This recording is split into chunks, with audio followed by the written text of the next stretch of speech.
ಜನಪ್ರಿಯ ಶಾಸಕರಾದಂಥ ಆಸಿಫ್ ಅಲಿ ಸೇರ್ಪೋದಾಗಿರ್ಬೋದು, ಇಲ್ಲಿ ಸೇರುವಂಥ ಅನೇಕ ಗಣ್ಯರಾಗಿರ್ಬೋದು, ಅನೇಕ ಸಮುದಾಯಗಳಂತ ಬಂದಂಥ ಎಲ್ಲ ಮುಖಂಡರಾಗಿರ್ಬೋದು, ಎಲ್ಲರಿಗೂ ಆತ್ಮೀಯ ನಮಸ್ಕಾರ ಹೇಳ್ತಾ, ಬಹುಶಃ ಸಚಿವರಾಗಿ ಯತೀಂದ್ರ ಸಿದ್ದರಾಮಯ್ಯ ಸಾಹೇಬರು ಪ್ರಥಮ ಬಾರಿಗೆ ಬೆಳಗಾವಿ ಬಂದಂಥ ಸಂದರ್ಭದಲ್ಲಿ ಎಲ್ಲ 5 ವರ್ಗದ ನಾಯಕರನ್ನು ಸೇರಿಕೊಂಡು ಒಂದು ಸ್ವಾಗತ ಮಾಡಬೇಕು ಮತ್ತು ಸಮಾವೇಶವನ್ನು ಮಾಡುವುದಂಥ ಒಂದು ಚಿಂತನೆ ಇಟ್ಕೊಂಡು ಈ ಕಾರ್ಯಕ್ರಮವನ್ನು ಬಹಳಷ್ಟು ಅಚ್ಚುಕಟ್ಟಾಗೆಲ್ಲ ನೆರವೇರಿಸಿದ್ದಾರೆ. ಕಡಿಮೆ ಅವಧಿ ಸಮಯದಲ್ಲಿ ಎಲ್ಲರೂ ವಿಶೇಷವಾಗಿ ಕೂಡ ಅಷ್ಟೊಂದು ದೊಡ್ಡ ಸಂಖ್ಯೆಯಲ್ಲಿ ತಾವೆಲ್ಲರೂ ನೋಡಿದ್ದೀರ. ಅದರಲ್ಲಿ ತಮ್ಮ ಕೂಡ ಎಲ್ಲರೂ ಅಭಿನಂದನೆ ಈ ಸಂದರ್ಭವನ್ನು ಹೇಳಲಿಕ್ಕೆ ಬಯಸುತ್ತೇನೆ.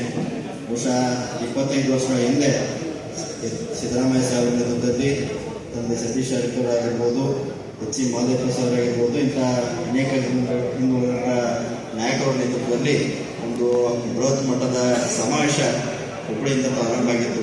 ಬಹುಶಃ ನಾವೆಲ್ಲ ಅದು ನೋಡಲಿಕ್ಕೆ ಸಿಗಲಿಲ್ಲ. ಭಾಳಷ್ಟು ಕಥೆಗಳನ್ನು ಎಲ್ಲ ಕೇಳ್ಕೊತ ಬಂದಿದ್ದೇವೆ. ಆ ಒಂದು ಸಮಾವೇಶದಿಂದಲೇ ಬಹುಶಃ ಸಾಕಷ್ಟು ರಾಜಕೀಯ ಬದಲಾವಣೆಗಳಾದವು. JDS ಇಂದ ಅನೇಕ ನಾಯಕರು ನಮ್ಮ ಕಾಂಗ್ರೆಸ್ ಪಕ್ಷಕ್ಕೆ ಬಂದು ಬೇರೆ ಬೇರೆ ಪಕ್ಷದಿಂದ ಕಾಂಗ್ರೆಸ್ ಸೇರ್ಕೊಂಡು ಬರೀ ಆ ಒಂದು ಸಮಾವೇಶದಿಂದ ಇಡೀ ಕರ್ನಾಟಕ ರಾಜ್ಯದ ರಾಜಕೀಯ ಚಿತ್ರನೇ ಬದಲಾವಣೆ ಆಗ್ತದೆ. ಆವಾಗ ಆ ಸಮಾಜದಿಂದ ಗೊತ್ತಾಯಿತು ಅಹಿಂದ ಸಂಘಟನೆಯಲ್ಲಿ ಎಷ್ಟು ಶಕ್ತಿ ಇದೆ ಅಂತ ಒಂದು ಸಂದರ್ಭ ಸಿದ್ದರಾಮಯ್ಯ ಸಾಹೇಬ್ ಆಗಿರ್ಬೋದು ಎಲ್ಲರೂ ತೋರಿಸ್ಕೊಟ್ಟಿದೆ ಆ ಒಂದು ಸಮಾವೇಶ ಮುಖಾಂತರ. ಅದಕ್ಕೆ ಕಾಲಕ್ಕೆ ಇವತ್ತು ಹೋರಾಟಗಳ ರೂಪಗಳ ಬದಲಾವಣೆ ಆಗಬೇಕಾಗ್ತದೆ. ಇವತ್ತಿನ ಬಹುಶಃ ರಾಜಕೀಯ ನಮಗೆ ಅವಶ್ಯಕತೆ ಅಷ್ಟೊಂದು ಇಲ್ಲ. ಸಮಾಜದಲ್ಲಿ ಬದಲಾವಣೆ ಆಗಬೇಕು. ಸಮಾಜದಲ್ಲಿ ಬೇರೆ ಬೇರೆ ಶೋಷಿತ ವರ್ಗಗಳ ಸಮುದಾಯದ ಮೇಲೆ ನಾವು ರಕ್ಷಣೆ ಮಾಡುವಂಥ ಅನಿವಾರ್ಯತೆ ಇವತ್ತಿನ ನಿರ್ಮಾಣಗಳಿದೆ. ಬಹುಶಃ ಮನುವಾದ ಒಂದು ವಿರುದ್ಧವಾಗಿ ಸಂವಿಧಾನ ಆಶಯಗಳನ್ನು ಯಾವ ರೀತಿ ಇವತ್ತು ವಿರೋಧ ಆಗ್ತಾ ಇದ್ದಾವೆ, ಯಾವ ರೀತಿ ಪ್ರಜಾಪ್ರಭುತ್ವ ಕಗ್ಗೊಲೆ ಆಗ್ತಾ ಇದೆ, ಇವತ್ತು ರಾಜಕೀಯ ಸನ್ನಿವೇಶ ತಾವೆಲ್ಲರೂ ವಿಶ್ಲೇಷಣೆ ಮಾಡಿದಾಗ ಯಾವ ರೀತಿ ನಮ್ಮ ದೇಶ ಸಾಗ್ತಾ ಇದೆ, ಯುವ ಪೀಳಿಗೆ ಎಲ್ಲ ಯಾವ ರೀತಿ ಬೀದಿ ಮೈಗಿದು ಹೋರಾಟ ಮಾಡುವಂಥ ಸನ್ನಿವೇಶ ಬರ್ತಾ ಇದೆ ಅಂತ ಎಲ್ಲರೂ ಗಮನಿಸ್ತಾ ಇದ್ದಾರೆ. ಅದಕ್ಕೆ ಎಲ್ಲರೂ ನಾವು ಒಗ್ಗಟ್ಟಾಗಿ ಈ ಅಹಿಂದ ಧ್ವನಿಯಾಗಿ ನಾವೆಲ್ಲರೂ ನಿಂತು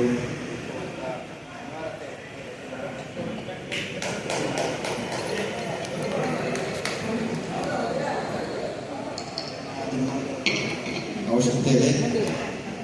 ಆ ನಿಟ್ಟಿನಲ್ಲಿ ನಾವೆಲ್ಲರೂ ಒಗ್ಗಟ್ಟಾಗಿ ಈ ಸಂಘಟನೆಯನ್ನು ಹೆಚ್ಚಿನ ಬೆಳೆಸುವಂಥ ಕಾರ್ಯ ಮಾಡಬೇಕು.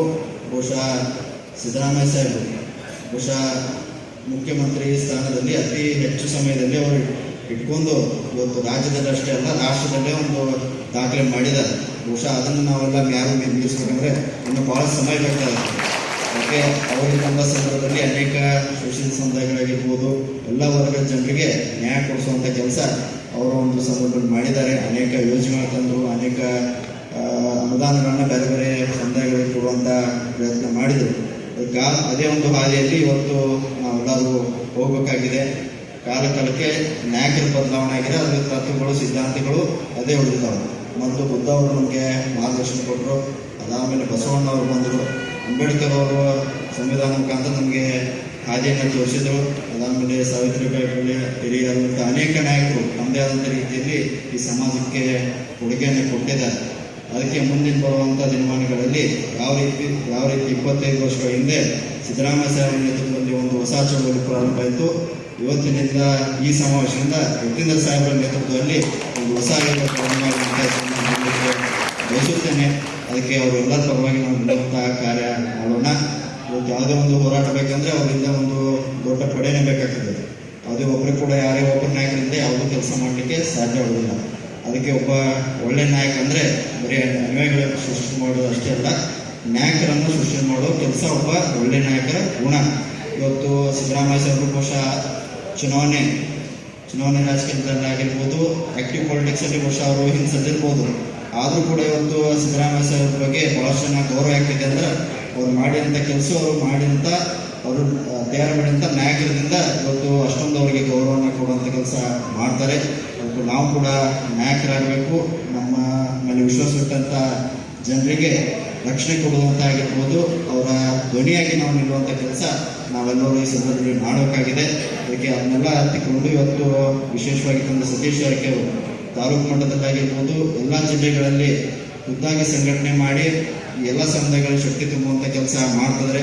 ಅನೇಕ ಸಂದರ್ಭದಲ್ಲಿ ಈ ಟ್ರೈನಿಂಗ್ ಸೆಂಟರ್ ಮುಖಾಂತರ ಯುವಕರಿಗೆ ಜಾಗೃತವನ್ನು ಮಾಡಬೇಕು. ಅವ್ರಿಗೆ ಯಾಕಂದ್ರೆ ಅವ್ರು ತಿಳ್ಕೊಂಡಾಗ ಮಾತ್ರ ಬೇರೆಯವ್ರಿಗೆ ತಿಳಿಸುವಂಥ ಶಕ್ತಿ ಬರ್ತದೆ. ಅದನ್ನು ಅರ್ಥಕೊಂಡು ಅನೇಕ ಕಡೆ ಟ್ರೈನಿಂಗ್ ಸೆಂಟರ್ಗಳ ಮುಖಾಂತರ ಜಾಗೃತಿ ವಹಿಸುವಂಥ ಕೆಲಸ ಅವರು ಮಾಡ್ತಿದ್ದಾರೆ.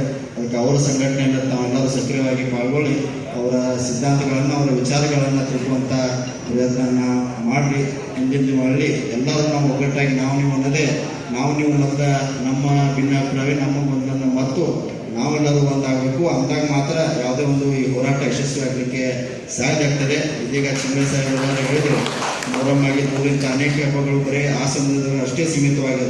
ಇವತ್ತು ಅಂಬೇಡ್ಕರ್ ಜಯಂತಿ ಪರಿಶಿಷ್ಟ ಜಾತಿಯವ್ರಿಗೆ ಅಷ್ಟೇ ಸೀಮಿತ ಆಗ್ಬಾರ್ದು. ವಾಲ್ಮೀಕಿ ಜಯಂತಿ ಬರೀ ಪರಿಶಿಷ್ಟ ಪಂಗಡದವ್ರಿಗೆ ಅಷ್ಟೇ ಸೀಮಿತವಾಗಬಾರ್ದು.